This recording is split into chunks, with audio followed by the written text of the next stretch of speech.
হরে কৃষ্ণ। একাদশী পালন করার একটি সংকল্প মন্ত্র রয়েছে।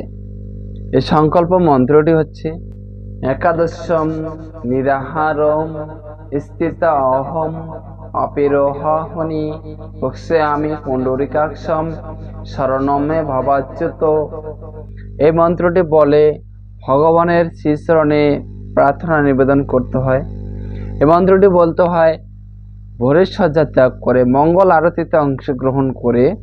যখন আপনি মঙ্গল আরতিটি সম্পূর্ণ করবেন, সেই মঙ্গল আরতি সম্পূর্ণ করার আগে আপনাদেরকে বলতে হবে এই মন্ত্রটি বলবেন যে আমি একাদশী ব্রত করছি, আমি যেন নিষ্ঠা ও শ্রদ্ধা সহকারে করতে পারি, আমাকে কৃপা প্রদান করুন।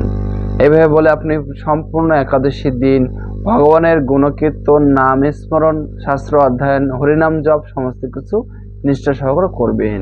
হরে কৃষ্ণ।